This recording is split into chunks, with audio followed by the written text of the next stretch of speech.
Hello, ARL fans. This is Brian, And I'm Nick.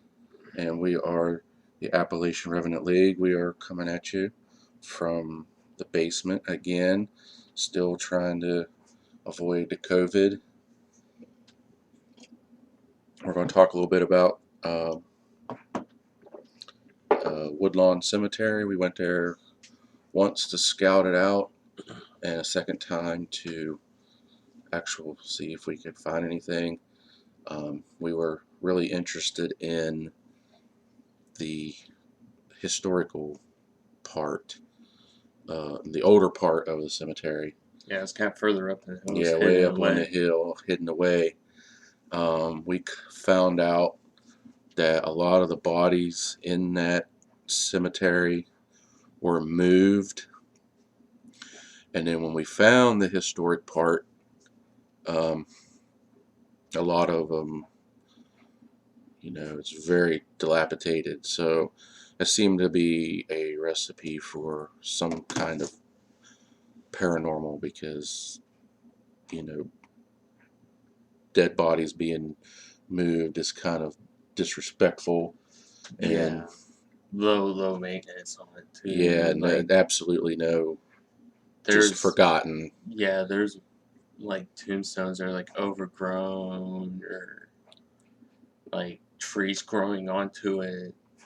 There's one. It was like I really think it was like a thing. I took a picture of it and it looked like like a concrete Yeah, this is what casket it thing. looked like. Yeah. Trying to Yeah, figure out which way this is going. yeah, It had a big hole in the middle of it. yeah. And like there wasn't anything in it. It was just grass. Like it didn't really know what was going on with that one. But like really old stuff. And if you want to see those pictures, you can head over to his Yeah, they're on the in Instagram. the Instagram account. They're really interesting. Yeah, Um, a lot of another reason we were interested in this cemetery, not only because of how old it is, but the first governor of West Virginia is actually buried there, Francis Pierpont, and a Revolutionary War soldier, Boaz Fleming, is buried there, and um, they relocated. he's a local hero around these parts, and so we were particularly trying to find uh, those two graves, and we finally we finally found them on the second day. You like looked them up? No, we found them on the first, wasn't it? Yeah, we found them the first day. It was just late. Because Yeah, like because we were driving down around, and I was like, "Oh, there's a giant American flag pole yeah, sitting up there on the hill," and I was like, "Let's head up there and see what's up there." And then we found them, and then yeah, because we're trying to go onto the website and look at like the grid for like the yeah, placement of everything. Yeah, but that was pretty cool when we actually found it though. They had like a nice little monument to yeah, each one of his them. gravestone is huge.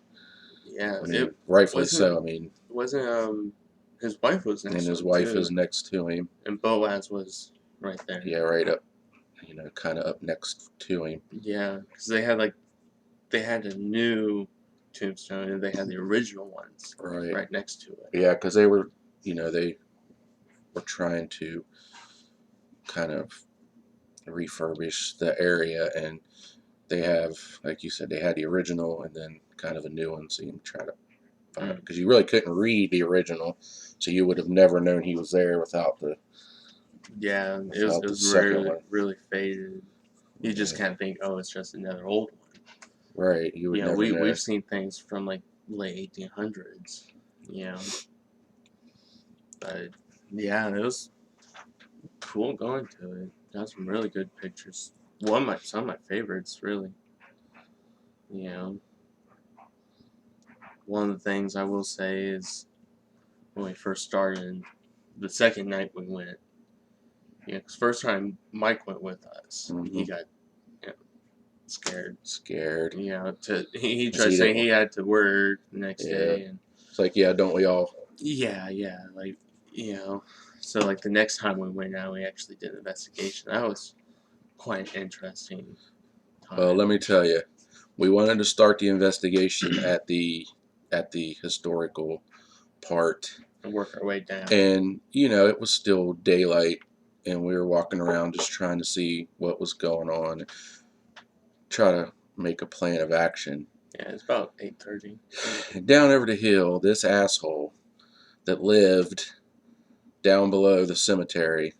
I mean, not only is it daylight, but we are fully within our rights to be there. Yeah, it's public property. Yeah, it's public land. It wasn't even dark yet. Mm-hmm. And this asshole sees me walking around and starts yelling, "Hey, what are you doing up there?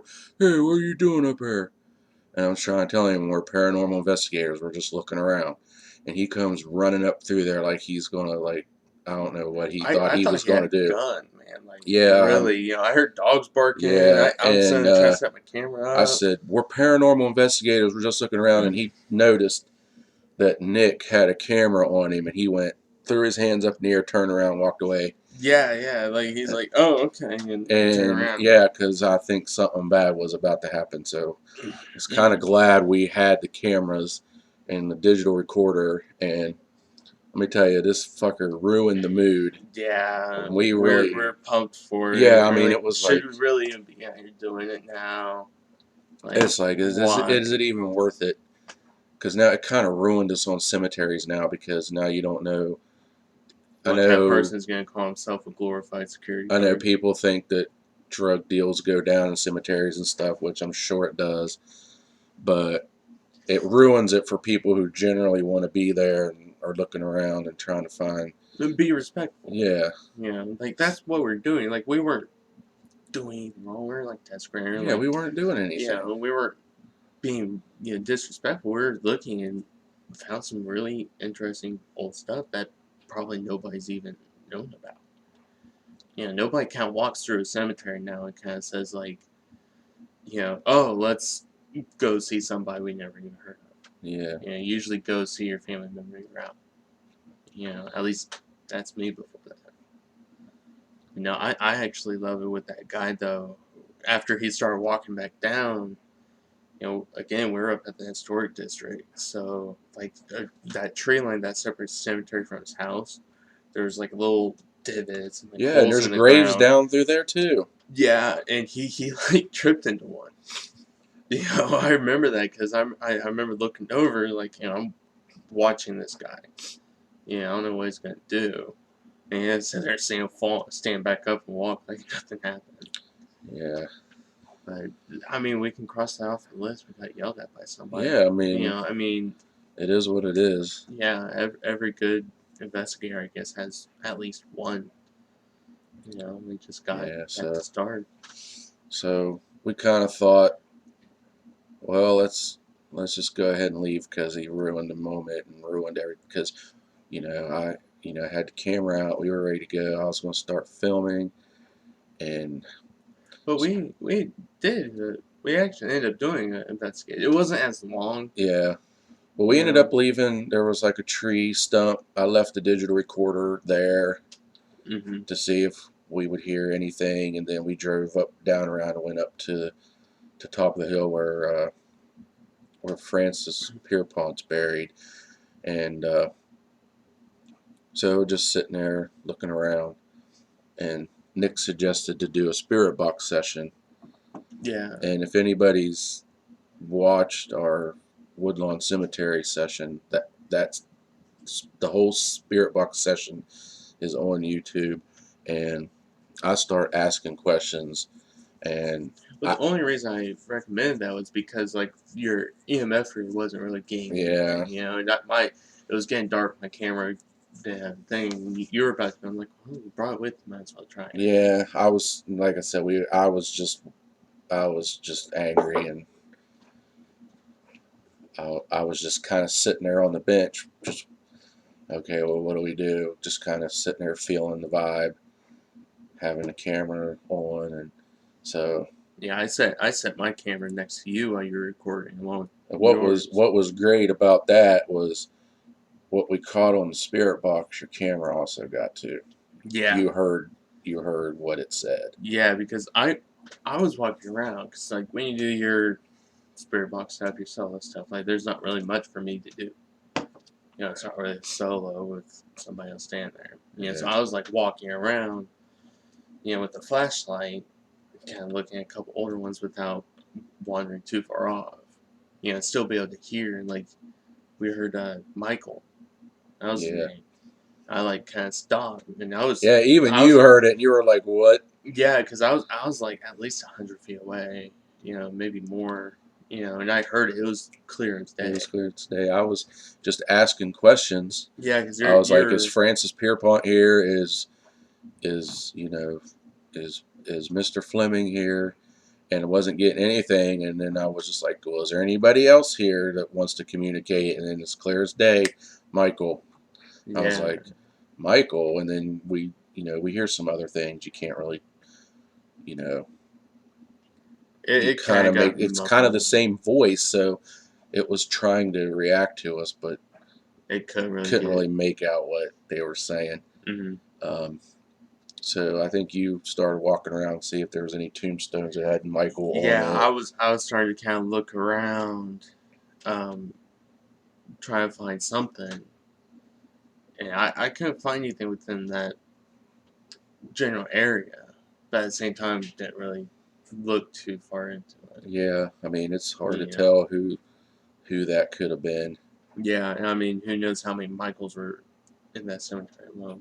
That and that was You know. also kind of a Civil War trail. It could have been a Civil War soldier walking Yeah. through, or say, hey, what's these guys doing, or Hmm.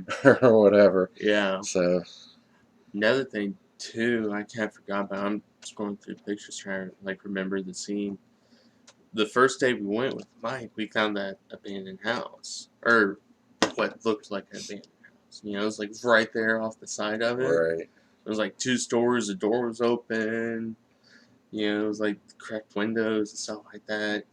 You didn't. You wanted to go inside. You did go inside a little bit, but you didn't venture too far because you had shorts and like, yeah, you I know, wasn't ready, prepared to go through all that brush and yeah, to get to it, and it poison was, ivy and shit. yeah, and it was kind of dirty and tetanus probably everywhere inside. But like Mike and I were going through, it had Yeah, stuff all it from was like like the it was 80s. paused in the '80s, like they just up and left in like 1985, and Yeah, nobody's done it anything had with it since. so much like, not really trash. It's just junk, Yeah, it was you just know. And there. like, yeah, they had like a whole second floor to it. You know, one of the coolest things remember was like there's in like what was like the living room area, I guess, or like the den. It was like a giant like painting of like Jesus and like lambs and stuff, like big thing, it, like covered half the wall. Right. I'm like, all right, this is weird, Yeah. you know. And like the more you go into like the second floor, it was like more like religious stuff. There's like a whole row of Bibles. Like, okay, like you know, I told Mike because Mike was This, in the kitchen.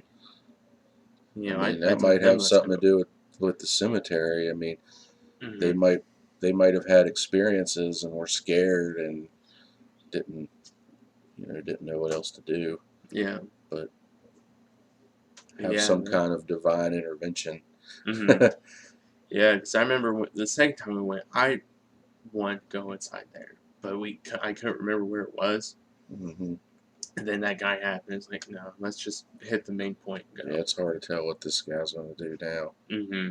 Like, is he going to call the cops, or Yeah. I Well, we just even kept checked wait. with the police I too. kept waiting for him to show up, and yeah, they kind of knew we were going to be there, You like call it ahead, and you're like, well, you know, you're but kind of yeah, vandalizing. But even then, yeah, the kind of situation got boring, or not boring, like ruined. yeah, it was just it kind of just ruined all cemeteries now because now you don't know, especially ones people live around. Now the isolated ones, like the one next to my house. I mean, I don't care. We should probably end up doing that. We Really, like you do probably, it all the time, I guess. But we should probably do that. Like that'd be something cool. yeah, I've never really, I've walked around it and done this stuff, but I've never actually did the older part Hmm. because there's tombstones there that are so weathered that you don't even know what's. So I mean, it's possible. Mm. Yeah, that it was a good experience, and again, each time we get better, and we know kind of what to ask. And we also kind of got cocky. I think, at least I did a little bit after the Moose Lodge, and that deadlift thing happened. Yeah, I'm like, all right, this is gonna be cool. Like, we're gonna actually do something this time. Like, you know, yeah. But I mean, if it wasn't for that guy, it would have probably been better. yeah, we would have done it a little more happier. Yeah. Yeah. So that's our experiences with the Woodlawn Cemetery. If you haven't already, head over to our YouTube channel and check it out and let us know what you think.